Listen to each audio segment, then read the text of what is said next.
and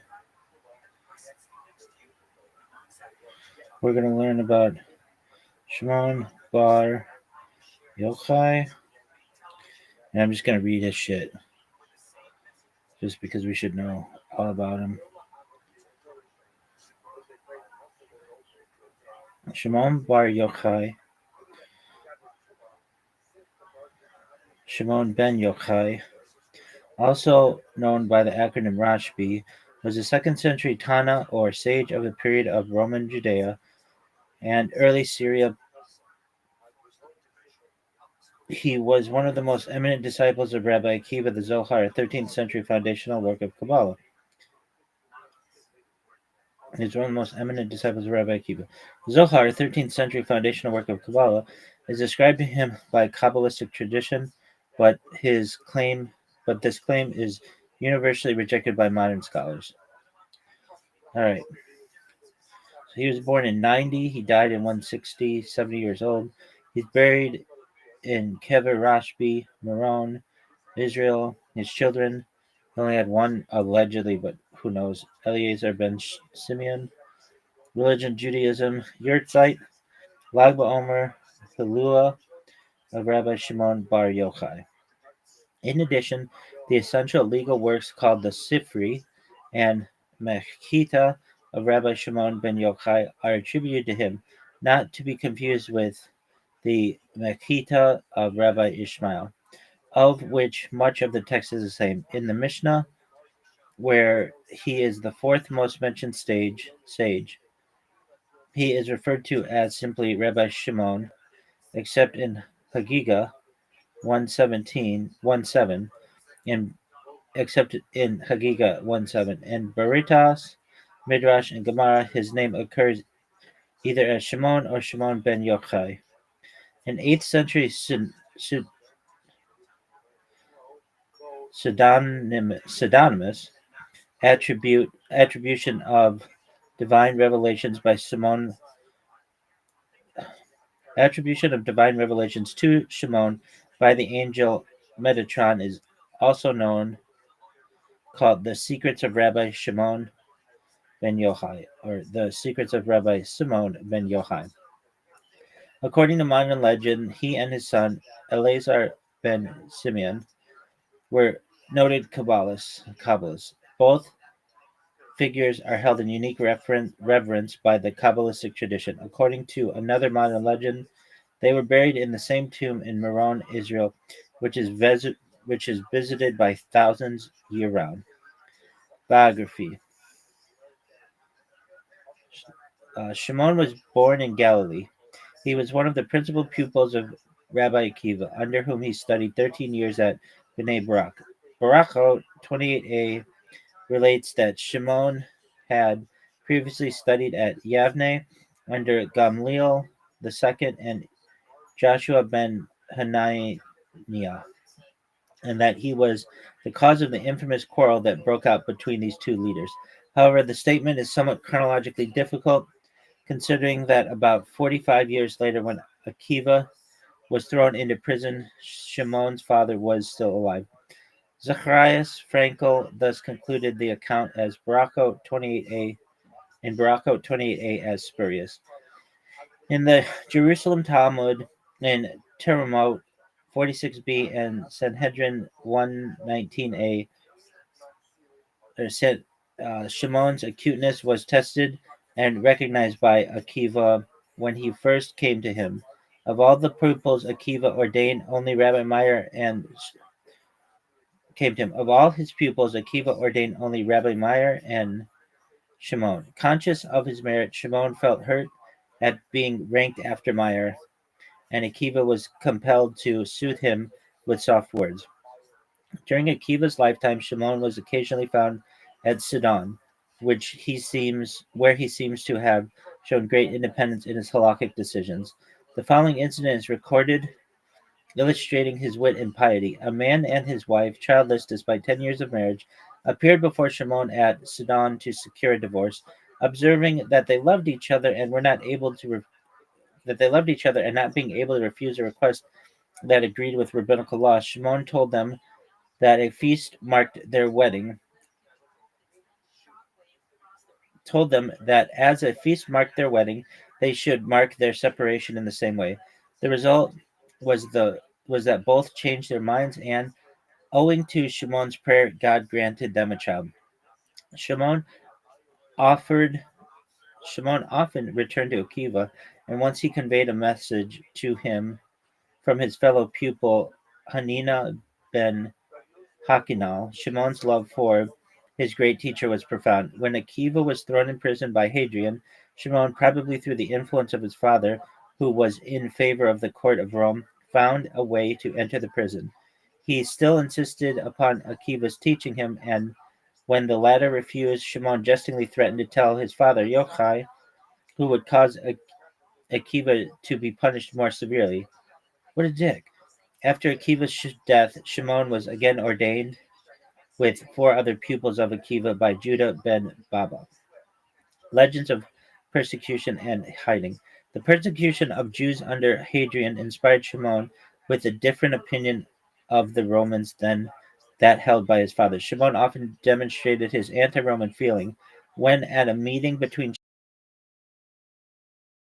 Shimon and his fellow pupils at Ushra, probably about a year and a half after Akiva's death, around 126 of the Common Era. Judah bar Eli spoke in praise of the Roman government. Shimon replied that the institutions which seemed to so praiseworthy to Judah were to the benefit of the Romans only, to facilitate the carrying out of their wicked designs. Shimon's words were carried by Judah ben Gerim, one of his pupils, to the Roman governor, who sentenced Shimon to death. According to Gratz, the governor of Varus, who ruled under Antonius Pius, the event took place around about 161. Shimon was compelled to seek refuge in a cavern, where he remained for 13 years till the emperor, possibly Antonius Pius, was who reigned until 161 died. Shimon, accompanied by his son Eleazar, hid in a cavern near Gadara, where they stayed for 13 years, living on dates and carob fruit. Their whole bodies thus became covered with eruptions. One day, seeing that a bird repeatedly escaped the net set for it by a hunter, Shimon and his son were encouraged to leave the cavern, taking the escape of the bird as a bad omen. No, taking the escape of the bird as an omen that God would not forsake them. When outside the cavern, they heard the voice of God say, "You are free." They accordingly went. They accordingly went their way. Shimon was bathed in warm springs. Shimon then bathed in the warm springs of Tiberias, which rid him of the disease contracted in the cavern, and he showed his gratitude in the town in the following manner. Tiberias was built by Herod and Antipas on a site where there were many tombs, the exact locations of which had been lost. The town, therefore, had been regarded as unclean. Resolving to remove the cause of uncleanliness, Shimon planted lupines in all suspected places. Wherever they did not take root, he knew that there was a tomb underneath. The bodies were then exhumed and removed, and the town pronounced clean. A certain Samaritan secretly replaced one of the bodies to annoy and discredit Shimon. But Shimon learned that the Samaritan had done.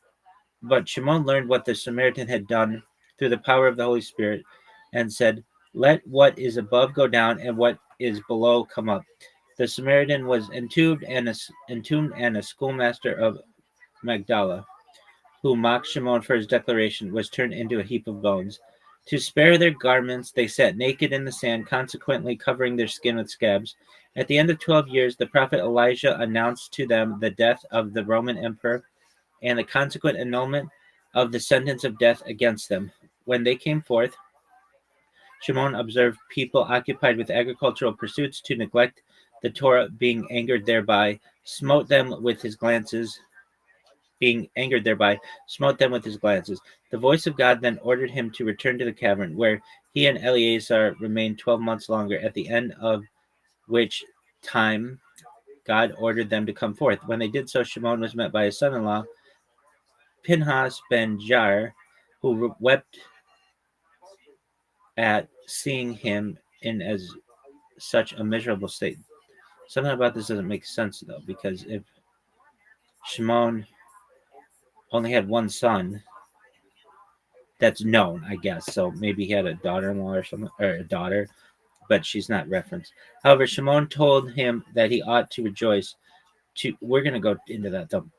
However, Shimon told him that he ought to rejoice, for during the 13-year stay in the cabin, his knowledge of Torah had been much increased. In gratitude for the miracle that had been wrought for him, Shimon then undertook the purification of Tiberias. He threw some lupines into the ground, whereupon the bodies came to the surface at various places, then marked as tombs. Not only was the man who mocked at Shimon's announcement of the purification of Tiberias turned into a heap of bones, but also Shimon's pupil and delator, Judah ben Gerim. Later stories. It appears that Shimon settled afterward at Meron, the valley in front of which place was filled with dinars at Shimon's command. On the other hand, it is said that Shimon established a flourishing school at Tekoa, among the pupils of which was Judah the first. Gratz demonstrated that Tekoa evidently was Galilee and hence must not be identified with the biblical Tekoa, which was in the territory of Judah. Bacher argues that Tekoa and Meron were the same place. As the last significant event in Shimon's life, it is said that he was sent to Rome accompanied by Eleazar ben Jose with a petition to the emperor for the abolition of the decree against three Jewish observances, and his mission was successful. It is stated that Shimon was chosen for the mission because he was known as a man in whose favor miracles were often wrought. At Rome, too, Shimon's success was due to a miracle, for while on the way he was met by the demon Ben Timalion, who offered his assistance. According to agreement, the demon entered the emperor's daughter, and Shimon exorcised it when he arrived at the Roman court. The emperor then took Shimon into his treasure house, leaving him to choose his reward. Shimon found that the vexatious decree, which he took away and tore it into pieces. This legend, the origin of which is non-Jewish, has been discussed by modern scholars. Israel Levi thinks it is a variation of the legend of the Apostle Bartholomew exorcising a demon that had taken possession of the daughter of Polymnius, the king of India. Israel Levi's opinion was approved by Joseph Halevi. Bacher thinks there is another Christian legend which corresponds more closely to the Talmudic narrative, that in which Abercius exorcised a demon from Lucilla, the daughter of Marcus Aurelius. Shimon is stated to have said that whatever might be the number of persons deserving to enter heaven, he and his son were certainly of that number. So that if there were only two, these were himself and his son. He is credited with saying that united with his son and Jotham, king of Judah, he would be able to absolve the world from judgment. Thus, on account of his exceptional piety and continuous study of the law, Shimon was considered one of those whose merit preserves the world, and therefore during his life the rainbow was never seen, that promise of God's forbearance not being needed. Teachings. The fullest account of Shimon's teaching is found in W. Bacher's Agada der Tanayatin. When the Talmud attributes teaching to Shimon without specifying which Shimon is meant, it means Shimon bar Yochai. Halacha. Shimon's halachot are very numerous.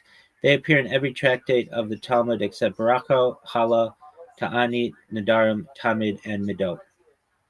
He greatly valued the teaching of his master Akiva and is reported to have recommended his pupils to follow his own system of interpretation, Medot, because it derived from that of Akiva. But this itself shows that Shimon did not follow his teacher in every point. Indeed, as is shown below, he often differed from Akiva, declaring his own interpretations to be better. He was independent of halakhic decisions and did not refrain from criticizing the Tanaim of the preceding generations. He and Jose ben Halafta were generally of the same opinion, but sometimes Shimon sided with Meir.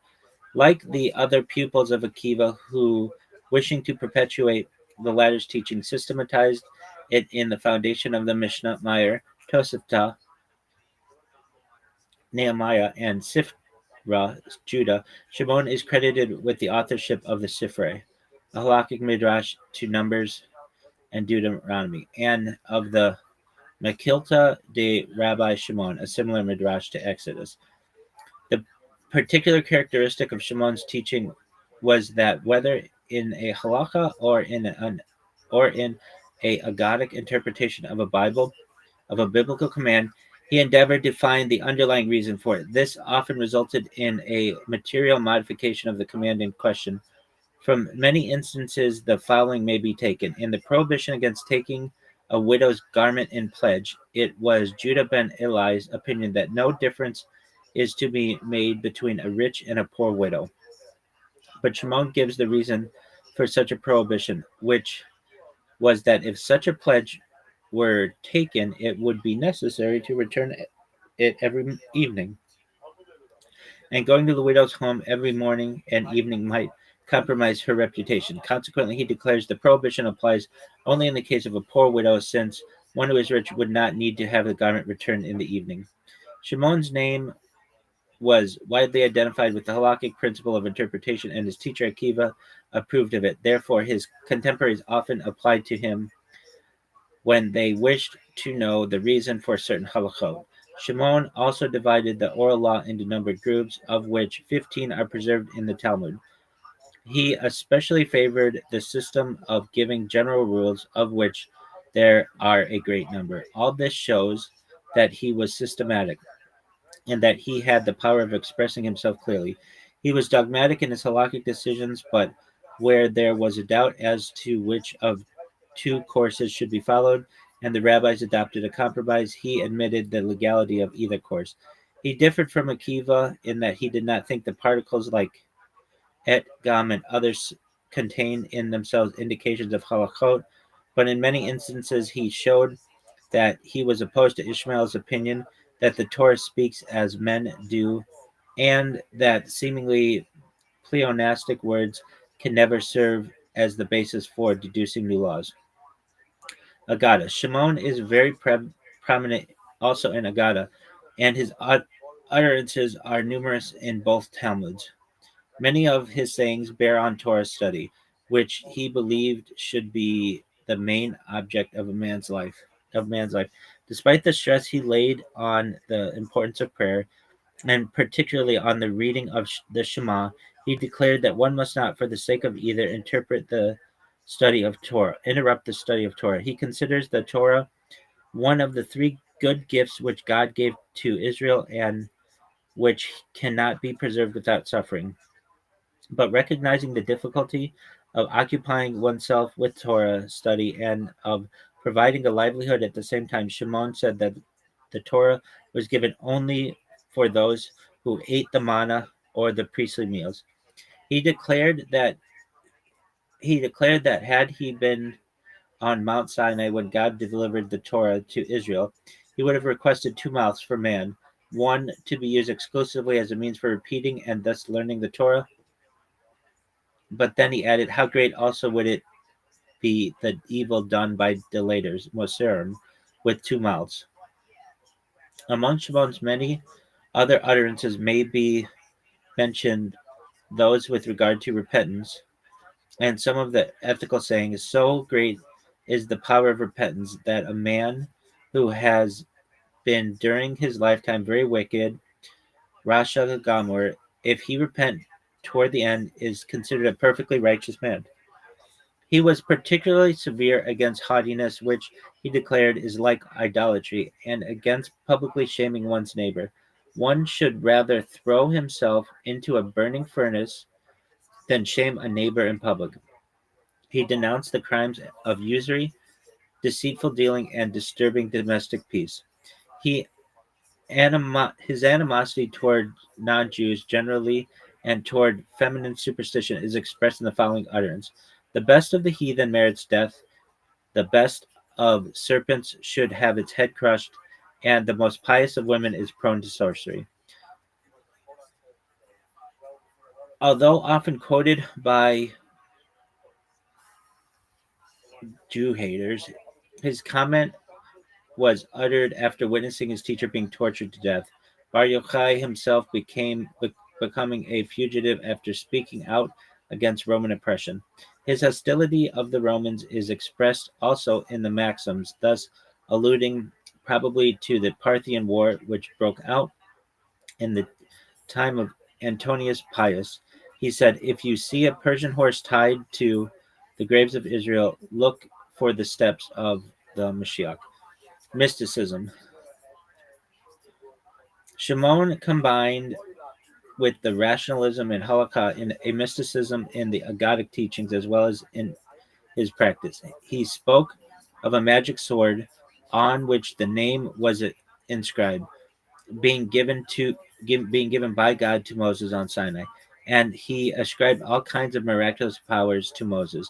After his death, he appeared to the saints in their visions. Thus, his name became connected with mystic lore, and he became a chief authority of Kabbalists.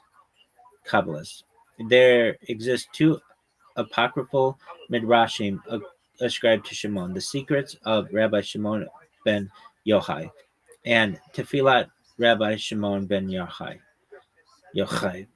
Both of them bear on the messianic time, but the second is more complete. The main point of these midrashim is that while Shimon was hidden in the cavern, he fasted 40 days and prayed to God to rescue Israel from such persecutions. The Metatron revealed to him the future, announcing the various Muslim rulers, the last of whom would perish at the hands of Mashiach. As in similar messianic apocrypha, the chief characters are Armilius, Armilius, Armilus, and the three Mashiachs: Mashiach ben Joseph, Ephraim, Mashiach ben Aaron, and Mashiach ben David, as evidenced in Dead Sea Scrolls. The Zohar, 13th century foundational work of Kabbalah, is ascribed to him by Kabbalistic tradition, but this claim is universally rejected by modern scholars. Commemoration. Some believe that Bar Yochai died on the 33rd day of the Omer, known as Lag BaOmer, due to a printing error in Hayim Vital's Pre-Etz Chodesh. Some believe that on the day of his death, he revealed deep Kabbalistic secrets, which formed the basis of the Zohar. According to the B'nai Yisachar, on the day of his death, Bar Yochai said, "Now it is my desire to reveal secrets. The day will not go to its place like any other, for the entire day stands within my domain." Daylight was miraculously extended. Daylight was miraculously extended until he had completed his final teaching and died. His yahrzeit is widely known as Yom Hilula, a day of celebration. This is based on the original text of Sha'ar HaKavanot by Chaim Vital, which refers to the day as Yom Simchato, the day of his happiness, rather than Yom Shemet, the day that he died. There is thus a widely observed custom to celebrate on Lag BaOmer at his burial place in Meron, with bonfires, torches, song, and feasting. The Yom Hilula is celebrated by hundreds of thousands of people. Some say that the bonfires are lit to symbolize an impact. Some say that the bonfires are lit to symbolize the impact of his teachings. Commemoration customs at the tomb. Customs at the tomb include the lighting of a bonfire that traditionally goes to the rebbes of the Boyaner dynasty. Boys at the age of 3 will often come to the tomb to receive their first haircut. Another custom at the tomb of Shimon Bar Yochai is the giving of Chai Rotel. The Hebrew letters Chet and Yod are the gematria numerical equivalent of 18. Rotel is a liquid measure of about 3 liters. Thus, 18 rotels equals 54 gallons, or about 13 equals 54 liters, or about 13 gallons. It is popularly believed that if one donates or offers 18 rotels of liquid refreshment, grape juice, wine, soda, or even water to those attending the celebration at Bar Yochai's tomb, on Lag BaOmer, then the giver will be granted miraculous salvation. All right. So we were reading something. Um, yeah. So there was something that didn't make sense. Yo, dog. In Rabbi Shimon Bar Yochai's story, they say that his son-in-law comes to the tomb, but per tradition, he only had one son, Eleazar. So, who was this son-in-law?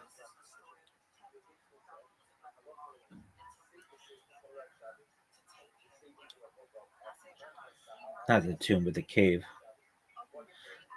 Okay, he had one famous son, but he did have one daughter, even though she's barely discussed by name. So, who was his son-in-law? Rabbi Pinchas ben Yair. He is Rashbi's son-in-law, married to Rashbi's daughter.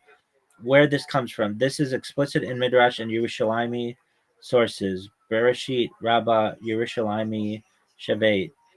Rabbi Pinhas ben Yair is the same sage famous for the river splitting, so he could redeem captives, extreme piety, and asceticism. Multiple stories ascribe him visiting Rashbi, honoring Rashbi, appearing in traditions connected to Rashbi's cave period in the later years. Why people get confused. Rashbi's daughter is almost never named. Rabbi Eliezer is so dominant in the narrative that people assume Rashbi had only one child total. That's what it some stories just say his son-in-law without naming him. Bottom line, son is Rabbi Eleazar ben Shimon. Daughter unnamed in most sources. Son-in-law Rabbi Pinchas ben Yair. Uh, what are some sources that name her, and what is her name?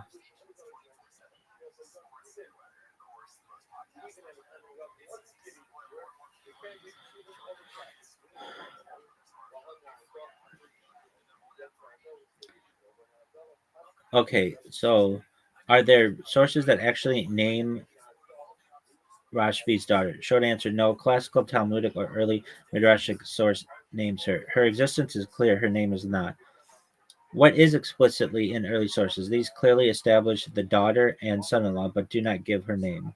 Yerushalmi Shavet 9:1 explicitly calls Rabbi Pinchas ben Yair the son-in-law of Rabbi Shimon bar Yochai. Bereshit Rabbah 79:6, Vayikra Rabbah 9:1. Once you have a son-in-law, you necessarily have a daughter, but she remains unnamed. Yeah. So on Wikipedia, it shouldn't just have Eleazar ben Shimon or Simeon or whatever. It should be or Bar Simeon, whatever they want to call him. It should say and one daughter, and at least one daughter, or something like that. Because it sounds like he only had one son, but he obviously had more than one child.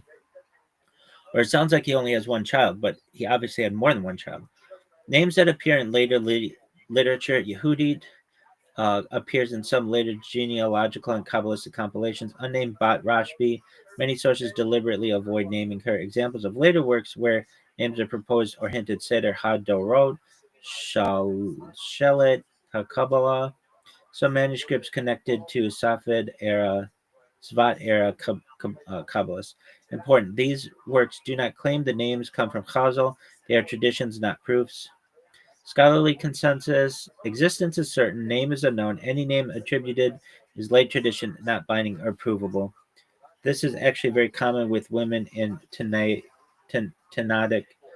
families. Why her name may have been intentionally omitted. Traditional explanations include extreme modesty norms, focus on Rashbi, Eleazar, Pinchas as spiritual chain. Women are often referenced relationally, daughter of, wife of, rather than by name in early rabbinic literature.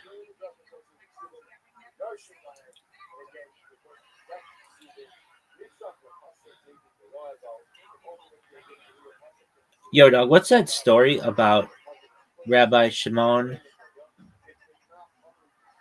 Bar Yochai and a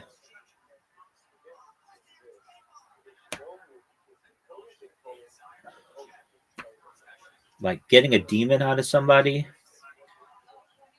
Usually that's not like a Jewish thing. What's that all about?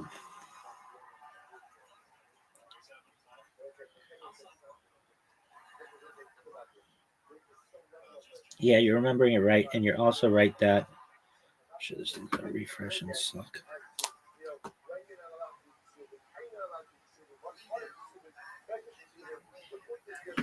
Don't ever forget, kids.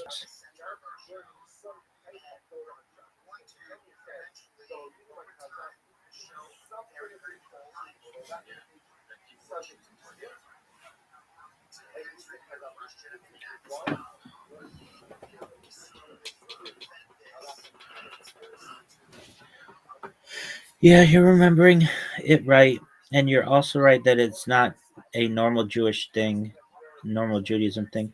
That's exactly why the story stands out. Here's what's going on, cleanly separated between source.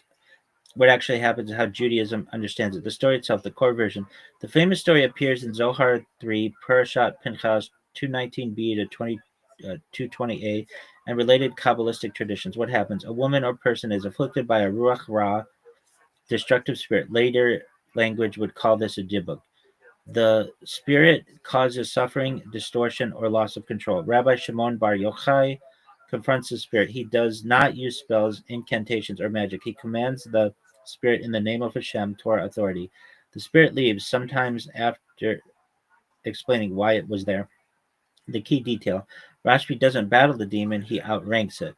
Why this feels un-Jewish and why it actually isn't. You're right that mainstream Judaism avoids demon talk. The Talmud downplays exorcism. Rambam basically says don't obsess over this stuff. But here's a crucial distinction. Judaism believes in spiritual forces but rejects ritual magic, summoning spirits, performing exorcisms as a practice. Rashbi is not doing any of that. What Rashbi is actually doing Kabbalistically. In Kabbalah, there are kelipot, husks, distortions, disembodied souls, spiritual parasites that cling when there is damage. Rashbi's role is to restore cosmic order, to realign the soul, to command lower forces the way a king commands servants. This is why the spirit often explains itself. The removal looks effortless. There's no ritual, just speech and presence. Why only Rashbi and a few others do this? This is very important. Judaism does not encourage exorcism because almost no one is qualified. The tradition names only a handful: Rabbi Shimon Bar Yochai, Rabbi Pinchas ben Yair, occasionally Rabbi Chanina ben Dosa, much later Arizal, rarely indirectly. These people are seen as completely righteous, spiritually sealed, unable to be harmed or tricked. Everyone else dangerous. Why demons almost never appear in halakhic Judaism? Because they are irrelevant to daily avodat Hashem. Torah is about repairing the world, not finding spirits. Obsession with demons leads to fear and superstition. So Chazal basically say, yes, these things exist. No, this is not your lane. Is this the same as other types of exorcism? No, it's the opposite worldview.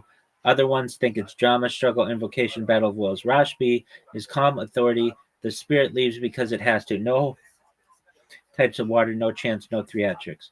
Bottom line, the story is real in Kabbalistic tradition. Judaism accepts spiritual afflictions. Judaism rejects exorcism as a practice.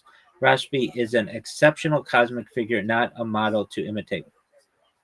Now, here's something else.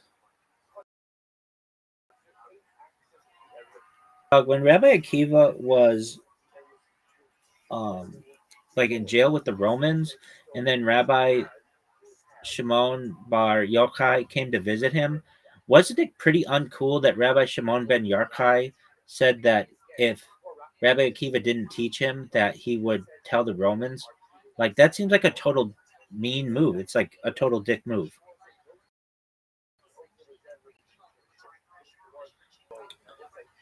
Yeah, on the surface it sounds super messed up, and you're not wild for reacting that way if you read it like normal human behavior. How else do you want me to read it? If you It does sound like a real jerk move, but in rabbinic sources the moment is doing something very specific, and it's not meant to be read as casual blackmail or cruelty. Let's slow it down and unpack it. The story, quick recap. Source: Pesachim 112a with parallels elsewhere. Rabbi Akiva is imprisoned by the Romans. Teaching Torah is a death sentence. Rabbi Shimon ben Bar Yochai comes to visit him. Rashbi says, "Teach me Torah." Rabbi Akiva hesitates. Teaching Torah is literally risking execution. Rashbi responds, essentially paraphrase, You don't teach me, I'll tell the Romans you're teaching Torah anyway. That line hits modern ears like, bro, WTF, that's cold. What Chazal did not see this as a dick move. This is not casual speech. This is Talmudic, hyper-compressed language. No one thinks Rashbi was actually planning to snitch like some street-level informant. The Gemara is not praising betrayal either. Is not praising betrayal ever. Instead, it's a rhetorical forcing move. Rashbi is saying there is no safe option. Rabbi Akiva's hesitation is understandable. Teaching Torah equals death. Not teaching Torah equals survival. Maybe.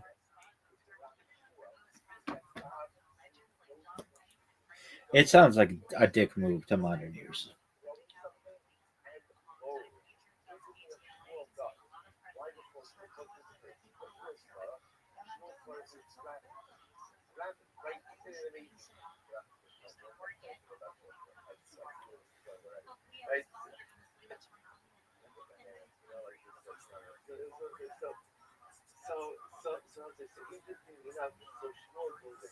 Rashbi's point is brutal but principled. You are already condemned. If Torah dies with you, that's worse than death. All right, well, then I understand, maybe. In other words, the Romans didn't need Rashbi to kill Rabbi Akiva. Rabbi Akiva is already a marked man. The only meaningful choice is whether Torah continues. So the I'll tell line is basically stop pretending silence saves you. It doesn't. Rashbi is representing Torah's demand, not his ego. In rabbinic literature, great sages sometimes speak as the voice of Torah itself. Rashbi isn't saying, teach me or else. He's saying, Torah has no patience for false humility or fear right now. This is the same genre as Eliyahu yelling at prophets, Moshe smashing the tablets, Pinchas acting violently against protocol. These are extreme moments, not normal ethics. Rabbi Akiva accepts the framing immediately. Key detail people miss. Rabbi Akiva does not rebuke Rashbi. Instead, he immediately teaches him with full intensity, and if he agrees, you're right, this is the moment. As if he agrees, you're right, this is the moment. If Rashbi had crossed an ethical red line, the Gemara would flag it. It doesn't. So, was it mean? By normal standards, yeah, it was harsh. By rabbinic narratives, it's tragic clarity. This is a story about Torah under annihilation, teachers deciding what survives, students refusing to let Torah die politely. Rashbi is portrayed as ruthless for Torah, not gentle, not diplomatic, willing to sound cruel if that's what continuity requires. That basically tracks perfectly with his cave years, his intolerance for Roman culture, his later scorched earth judgments. Bottom line, it's not endorsing snitching, it's not praising cruelty. It is portraying a moment where Torah overrides normal niceness. Rashbi is intentionally written as dangerous, uncompromising, and extreme. And honestly, your reaction is kind of the point. Rashbi is not supposed to feel comfortable or polite. Well, then, shouldn't Rabbi Akiva have known this and just told or just taught Rabbi Shimon Bar Yochai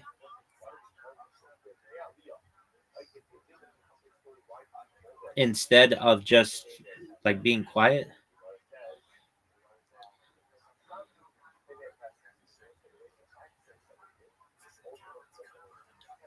Yeah, that's actually the right question, and Chazal are very aware of it.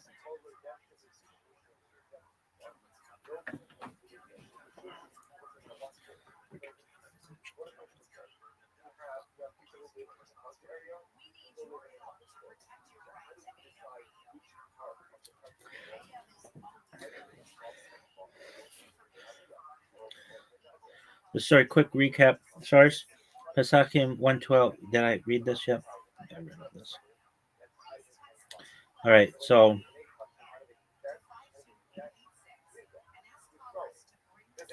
yeah, that's actually the right question. Chazal are very aware of it. The story only works because Rabbi Akiva does know this already. So why the hesitation? Short answer: Rabbi Akiva wasn't confused. He was testing the student, not weighing the risk. What Rabbi Akiva is really doing. Rabbi Akiva is at the end of his life. He knows he's likely not leaving prison alive. Torah transmission is now a chain of survival problem. Not every great mind is safe to empower. So his pause is not fear, it's discernment. The unspoken question: are you someone who understands that Torah is worth everything, even sounding monstrous for it? Why Rashbi's response is actually the correct answer. Rashbi's reply is extreme, uncomfortable, and dangerous, and that's exactly why it works. He's basically saying, if Torah dies, then life itself is already compromised. Don't protect me from reality. That tells Rabbi Akiva the student won't romanticize martyrdom. He won't soften Torah to survive politically. He will carry Torah even when it burns. That's the story. That's the student Rabbi Akiva needs. But Rabbi Akiva couldn't just teach him immediately, because teaching Torah isn't just information transfer, skill acquisition. It's entrusting the future worldview of Judaism. Rabbi Akiva is choosing who shapes post-destruction Judaism, who speaks when Rome is gone but trauma remains.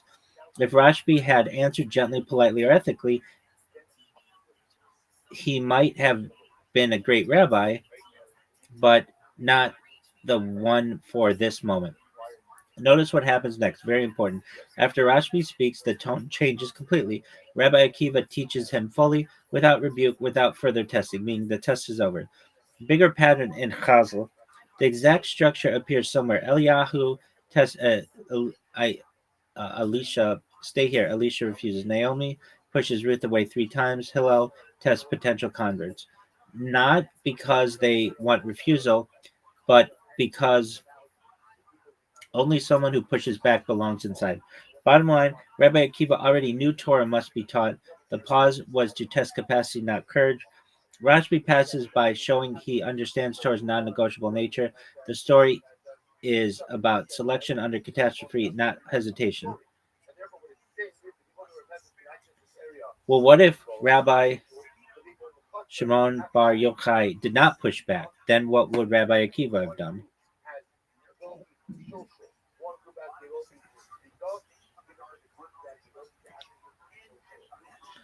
This is that's a sharp counterfactual, but Chazal actually build the answer into how the story is written, even though they don't spell it out. Short answer: if Rabbi Shimon Bar Yochai had not pushed back, Rabbi Akiva would not have taught him that transmission. Not because Rashbi would be bad, but because he would be the wrong vessel for that moment. What Rabbi Akiva was selecting for.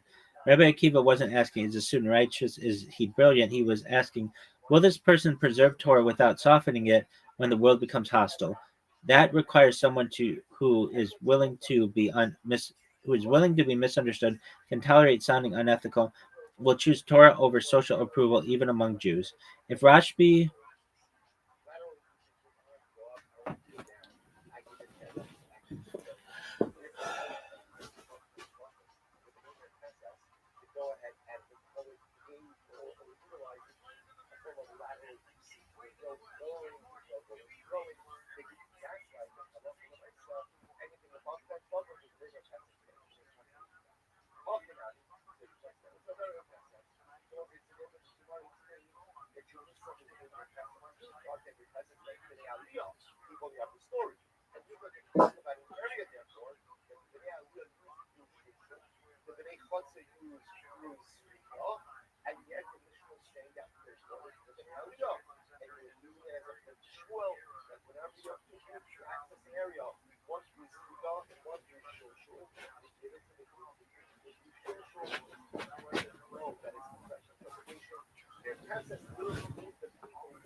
Okay, so uh, Rabbi Akiva is asking, will this person preserve Torah without softening it when the world becomes hostile? This requires someone who is willing to be misunderstood, can tolerate sounding unethical, will choose Torah over social approval, even among Jews.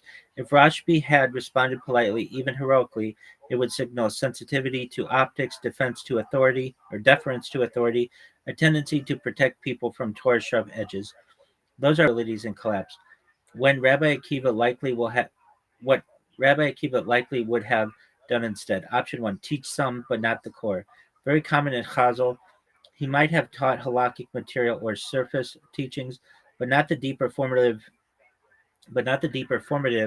transmission that later defines Rashbi. Option two: pass the torch elsewhere.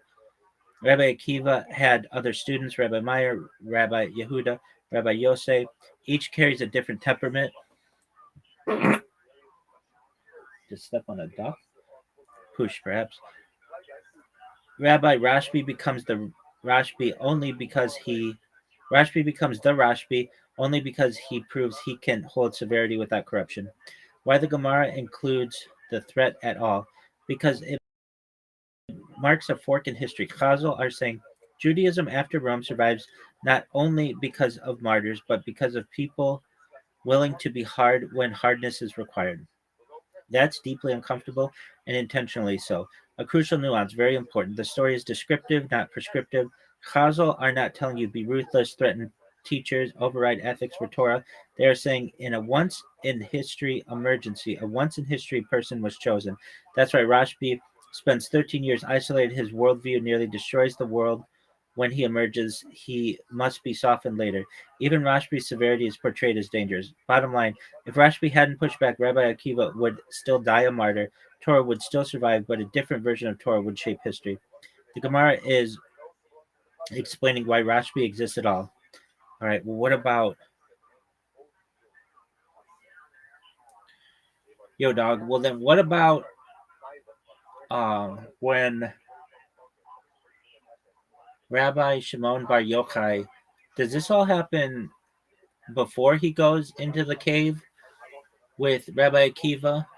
And then also, can you give me more in depth knowledge as to when Rabbi Shimon ben Yochai or Shimon Bar Yochai goes out of the cave the first time and then fuck.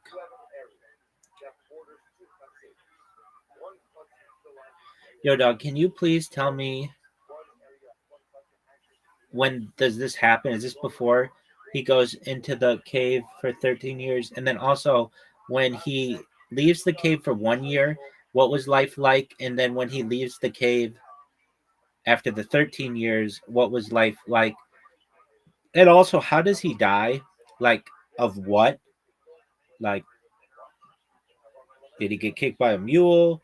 Or does it just not say? And then traditionally, how does it happen?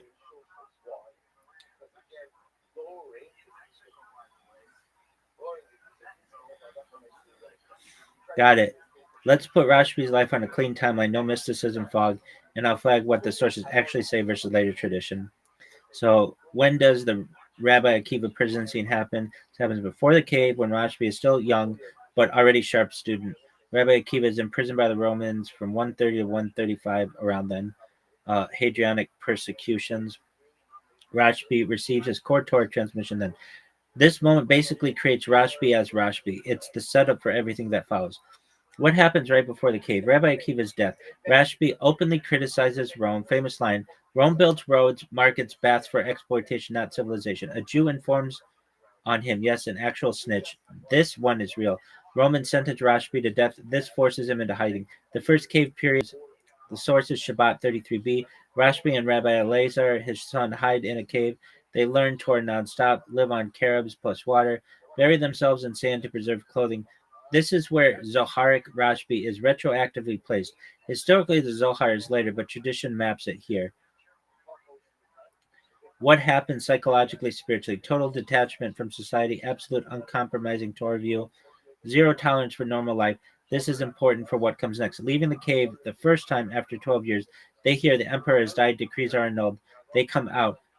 What life is like then? Bad, very bad. They see Jews farming, working, living normal lives. Rashbi says essentially they abandon eternal life for temporary life. Wherever Rashbi looks in judgment, things burn. This is not metaphorical. It. The Gemara treats it as literal destructive holiness. God's response at Bat Kol, a heavenly voice says, "Did you come out to destroy my world? Return to your cave." That's the extra year. The extra year in the cave, year 13. This is crucial. What changes? Rabbi Elazar stays severe. Rashbi softens. He learns patience, compassion, that the world needs balance, not purity alone. When they leave again, if Elazar judges, Rashbi heals. Rashbi actively counteracts extremism. This is the Rashbi Judaism keeps. Leaving the cave the second time after 13 years, what life is like now. Rashbi re-enters society, lives in Meron, Galilee, teaches openly, engages with people, still anti-Roman but not world-burning. Key story, he sees an old man running with two myrtle branches for Shabbat. Rashbi says, See how beloved the mitzvot are to Israel. This moment fully resolves his tension with normal life. How does he die? There's no cause of death, no illness described, no violence mentioned.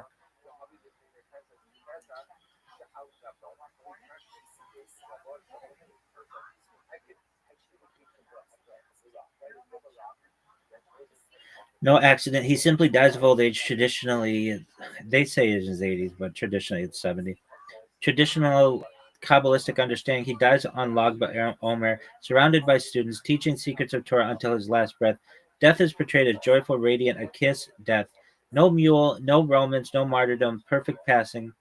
The fire associated with Lag BaOmer, light, not destruction. Ultra short timeline. His student of Rabbi Akiva, then the prison visit, criticizes Rome, death sentence, cave 12 years too extreme, leaves, world burns, cave one more year, softening, returns, balanced teacher, dies peacefully at Lag BaOmer. Bottom line, Rashbi's life is basically severity, isolation, catastrophe, refinement, integration. Judaism does not end with cave Rashbi, it ends with post cave Rashbi. All right, well, what about All right, so like Rabbi Akiva had 20,000 students who were being persecuted, and then on Lagba Omer, there that stops and it's celebrated, and that's why we can have weddings and stuff on that day and get haircuts and stuff. But how is this in relation to Rabbi Bar Yochai's death? They're separate events. They just so happen to be on the same day. And also, wasn't Rabbi Bar Yochai one of the 20,000 whose death was avoided on this day?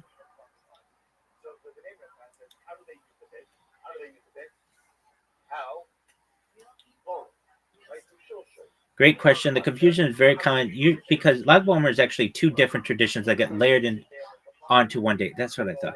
Let's untangle it cleanly. Rabbi Akiva's students, what actually happened? The classic story, Rabbi Akiva had 24,000 students. I meant more than 20,000. I mean, it was like something in the 20. Like you could say, like, I was rounding.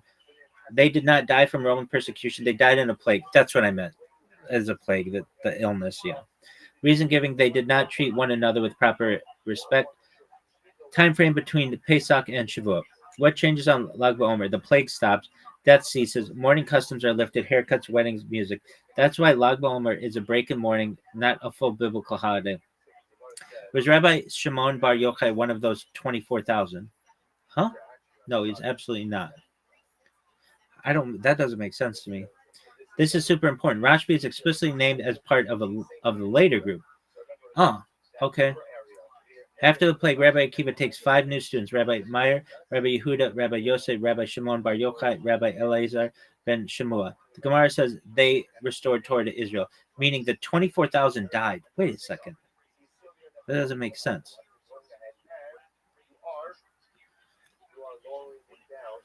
Torah almost collapsed. The second group rebuilds everything. Oh, hold on. I'll explain. Rashbi did not almost die. He was not spared on Lag BaOmer. He belongs to the post catastrophe generation. So how does Rashbi's death fit in? Rashbi's death being on Lag BaOmer is later Kabbalistic tradition. It does not appear in the Talmud. It emerges much later Zoharic Sfat tradition. It reframes Lag BaOmer from plague stopped to also spiritual light revealed. Why would they link it to this day? Because Lag BaOmer already symbolized survival after devastation, Torah continuing after collapse, light after darkness. Rashbi is the embodiment of that idea, so the date gets reinterpreted. Are these two events historically connected? Historically, no direct connection, different generations, different causes of death, different itinerary layers, symbolically very much connected. So the death of the 24,000 Torah community collapses means, okay, so the event is death of 24,000, meaning Torah community collapses. Lag BaOmer, death stops, survival begins. Rashbi, Torah reborn in a deeper form. Rashbi's Yortzeit, the rebirth is celebrated. Why Judaism lets both live on the same day. Judaism often compresses meaning, not chronology. Lag BaOmer becomes a hinge point. The day Torah does not end. The day tragically flips into transmission. Doug, I can't believe I've been doing this for an hour. And I just wanted to read something and we get all these questions. Why are there so many questions? Because a lot of this stuff isn't that consistent. Uh,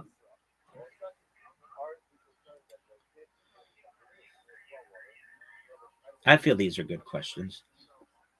So Lag BaOmer becomes a hinge point the day Torah does not end. The day tragically flips into transmission. So later mystics say, this is the day the greatest transmitter of inner Torah leaves the world in light, not mourning. That's why no fasting, no sadness, fires, light, not grief.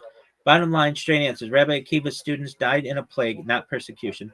Lag BaOmer marks when the plague stopped. Rashbi was not among the 24,000. Rashbi belongs to the next generation. His death being on Lag BaOmer is a later tradition. The two events are symbolically linked, not historically caused by one another. Okay, so hold on. It's still not that clear. All right, so let me get this straight. Rome is persecuting people just generally for teaching Torah and stuff. Separately, 24,000 of Rabbi Akiva's students perish, but then it stops on Lag BaOmer. This all happens while Rabbi Shimon Bar Yochai is still a child, or even maybe before he was born. But wouldn't this mean that he still survived like some kind of pandemic that happened?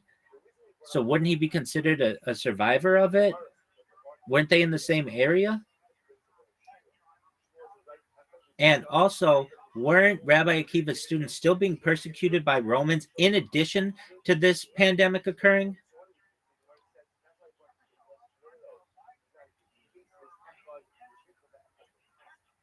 I think this is a good point. That's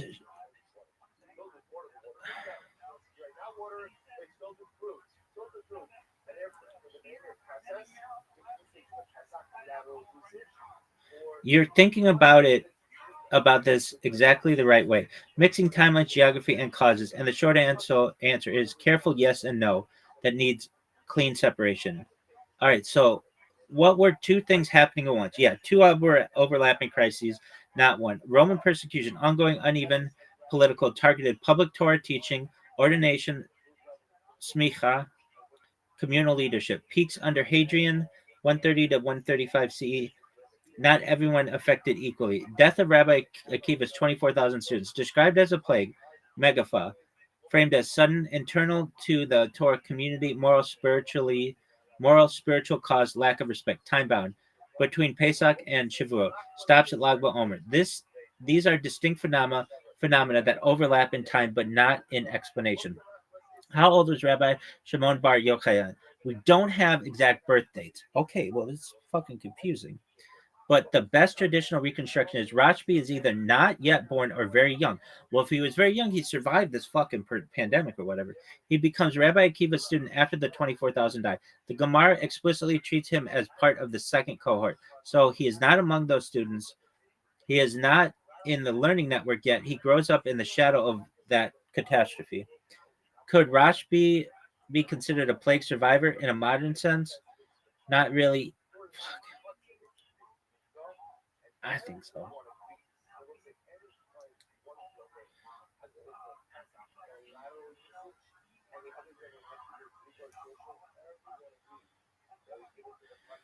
He wasn't part of the affected group. He wasn't learning in those beta midrash. The plague is not described as general population wide.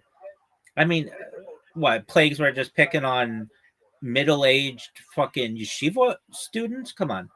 In a broad environmental sense, yes, but only loosely. Okay, exactly. Same region, Eretz Israel, Galilee, Judea, same generation, same Roman period. That makes more sense to me, but I get it. He's not one of the 24,000. I get that. So he lived after the Torah world collapse, but not as a distinct survivor the way the five later students are. Okay. Were Rabbi Akiva's students also being persecuted by Rome while the plague happened? This is subtle but important. The sources strongly suggest the plague is the primary cause of death. Roman persecution is background pressure, not the mechanism, meaning they didn't die because of Rome, but Rome made conditions worse: crowding, stress, disruption of normal learning, fear, and instability. Causal, deliberately do not blame Rome for the 24,000 deaths. Why? Because the less accountability. Why doesn't Chazal connect the plague to Rome? because they're teaching two different lessons. Event, Roman persecution, courage. The lesson is courage, martyrdom, resistance. Students, plague, ethics, respect, community, health. If they merged, then both lessons would weaken. So were all these people in the same area? Likely. Many students were spread across Judea and the Galilee, not one yeshiva, multiple learning centers. Rashbi later lives in the Galilee, but during the plague, he's either not there yet or not old enough to be in those circles. Final clean synthesis. Your exact question answered. Rome was persecuting Torah teachers generally. Separately, Rabbi Akiva's 24,000 students died in a plague. These events overlap in time and place. Rashbi was not one of the 24,000. He is not a plague survivor in the direct sense. I get okay, fine, but like it was in the area, and if he survived it, if he wasn't born, he didn't survive it. But if he was born, even if he was on Earth, I guess you could say he survived it. He inherits a Torah world reshaped by that disaster. Roman persecution continues after the plague. Rashbi later becomes a primary target of Rome. So the right way to think about it is Rabbi Shimon Bar Yochai is not a traditional survivor of the plague, and I throw the word traditional in there because it's like the butterfly effect. Like if something's happened on the other side of the world, some lady in fucking Bathsheba sneezes, I'm surviving that. Rabbi Shimon Bar Yochai is not a survivor of the plague. He's a product of the vacuum it created. Pooch, perhaps. That's why his Torah is intense. His intolerance of compromise is sharp. His role is preservation, not harmony. Okay, that kind of makes sense to me. But man, I love timelines. So yeah, give me a timeline. Yes, please.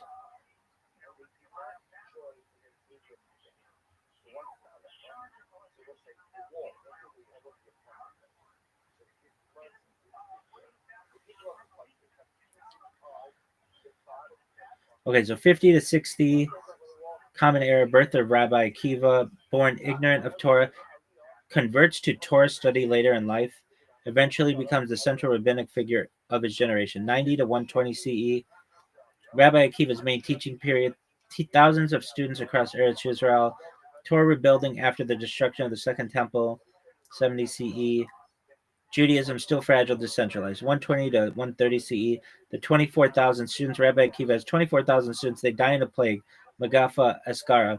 Time frame Pesach to Shavuot, cause given, lack of mutual respect. Lag BaOmer, the day the deaths stop. Rome is present but not blamed for these deaths. Okay, then 130 CE. After the plague, Torah almost collapses. Rabbi Akiva is left with no students. He starts over with 5 new students: Rabbi Meir, Rabbi Yehuda, Rabbi Yosei, Rabbi Shimon Bar Yochai, Rabbi Eliezer ben Shemua. This is Rashbi's entry point. 130 to 132. Rashbi is a young student of Rabbi Akiva, likely a young adult, learns during a time of Roman pressure, anti-ordination decrees. Torah transmission is dangerous but not yet lethal. 132 to 135 CE. The Bar Kokhba revolt. Rabbi Akiva supports Bar Kokhba.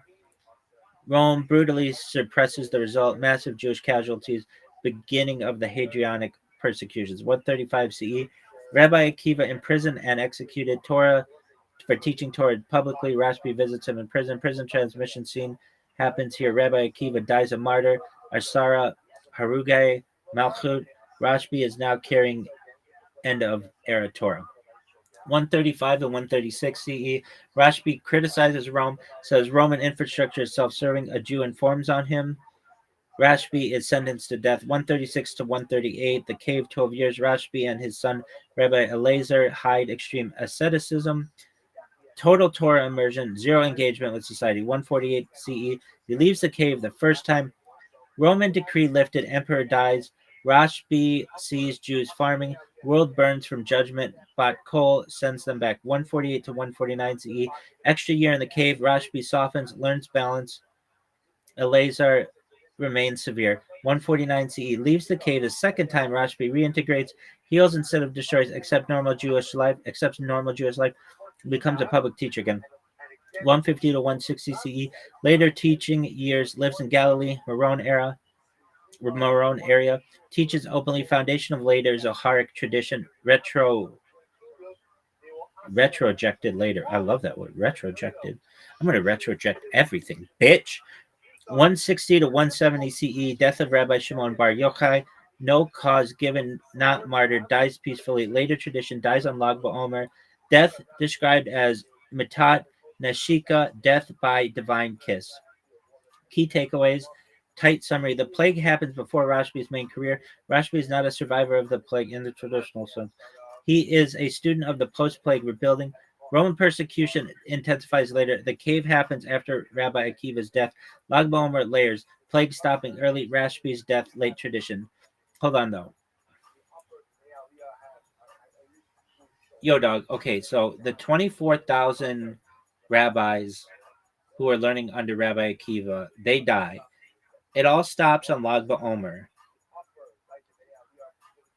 Weren't there still some that survived, like anybody who was still learning under Rabbi Akiva, and then Rabbi Akiva picks the five, or was it like Rabbi Akiva was just like, dog, we're cutting ties with all these people during the plague, and we're gonna start anew? How did that work?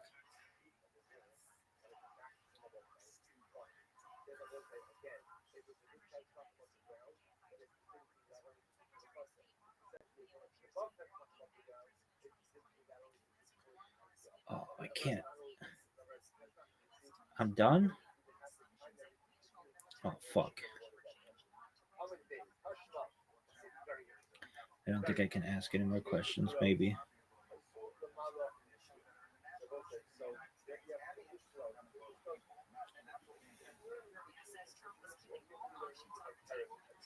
All right, here we go.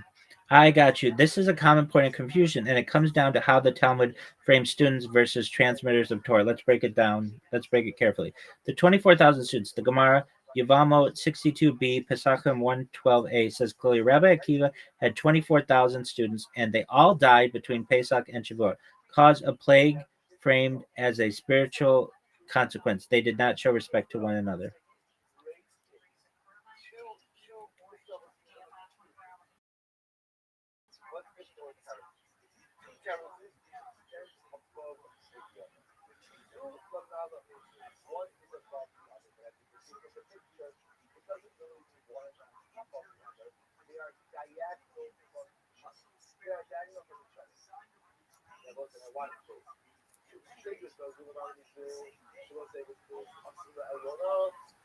Rabbi Akiva, okay, but okay.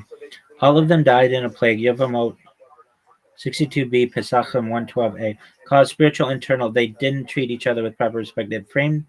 It's framed as almost a total collapse of Torah transmission. So, according to the sources, very few, if any, of the advanced students survived. The Gemara doesn't talk about survivors in this group.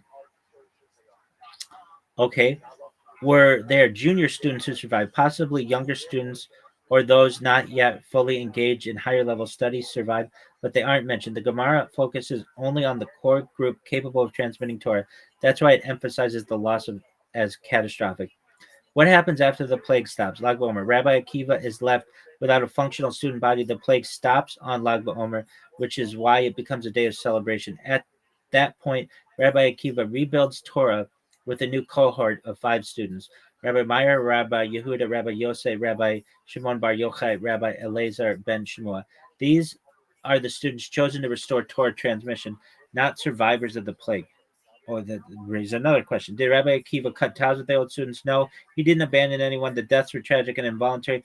The 5 new students are not replacement in a punitive sense. They are the vessels for Torah after near collapse. Think of it as this: the old system crashed, the new system begins. Lag BaOmer marks the reset and survival of Torah, not a disciplinary decision. Why only 5? Chazal highlight these 5 because they rebuild the chain of tradition. Other survivors, if any, are not mentioned because they weren't central to the story of reconstructing Torah authority. Summary: the 24,000 gone, total collapse. The 5 new generation tasked with restoring Torah. Rabbi Akiva continues teaching, not punishing. Lag BaOmer marks the end of the plague and the start of the new cohort. So celebration is permitted. Hold on, though.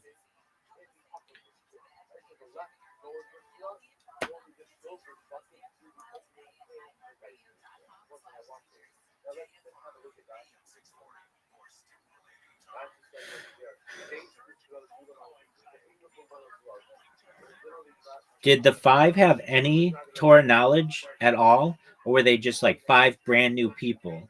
Were they junior learners? How did they meet? Did Rabbi Akiva recruit them, or did they come to him? How did that work?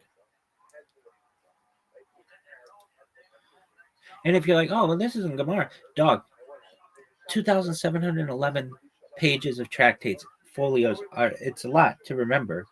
And again, I've forgotten more than I remember of Judaism. Somebody argue I'm in a cave.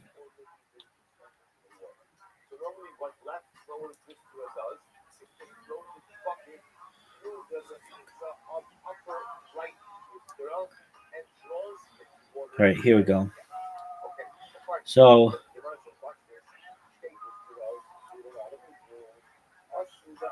okay, now you're getting the core post-plague transmission story, which is super interesting because it explains how Torah was literally rebuilt. Let's break it down carefully. Who are the five students? The five students are Rabbi Meir, Rabbi Yehuda, Rabbi Yosef, Rabbi Shimon Bar Yochai, Rashbi, Rabbi Eleazar ben Shemua. Were they brand new or did they already know Torah? They were already learning Torah, just not at the level of the 24,000 advanced students. They were junior learners or early stage students scattered across Judea and Galilee. Chazal emphasized they had talent and potential, but without Rabbi Akiva's guidance, they had not yet fully mastered Torah or been capable of leadership. So think they were emerging scholars, not absolute novices. How did Rabbi Akiva meet them? The Gemara doesn't give a lot of detail about the exact meeting moment, but it implies Rabbi Akiva sought them out. They were likely already showing aptitude, perhaps in smaller study groups or local communities. Rabbi Akiva recognized them as the only students capable of restoring Torah transmission after the catastrophe. Important. In rabbinic thinking, selection matters as much as teaching. Rabbi Akiva needed students who were intelligent and diligent, respectful and humble, capable of absorbing and transmitting Torah under extreme circumstances. Did the five already know Torah from before? Some knowledge, yes, but partial and fragmented. They were not part of the advanced 24,000 cohort, so they hadn't been exposed to the full transmission chain. Rabbi Akiva's teaching activated their potential and made them the new Torah lineage. Think of it like they had seeds of knowledge. Rabbi Akiva watered them, and they became full trees. What was the selection process like? Likely informal but purposeful. Rabbi Akiva observing their learning, moral character, and spiritual capacity. Chazal frame it almost miraculous. These five were destined to carry Torah. No competition is mentioned, but the plague effectively forced a reset so Rabbi Akiva could focus on the few capable students rather than managing the large previous cohort. Why these five? Chazal highlighted five because they represent the seeds of continuity. Rabbi Meir later becomes a majority halakhic authority. Rabbi Shimon Bar Yochai, mystical tradition, Zohar lineage. Rabbi Eleazar transmits his father's cave teachings. Rabbi Yosei and Rabbi Yehuda rebuild normative halakhic law. They are a microcosm of Torah survival. So, question: already knew Torah? Answer: partial junior learners, novices, not complete novices, potential only. How did they meet Rabbi Akiva? Likely recruited, observed by him in smaller communities. Selection process: observed for talent, character, ability to carry Torah. Purpose: rebuild Torah after plague decimated the 24,000. Dog, I was gonna. This is gonna be like a 10-minute fucking me reading about Rabbi Shimon Bar Yochai, but I feel like I know more about him now than anybody on earth, and you should as well. You're fired. Go fuck yourself.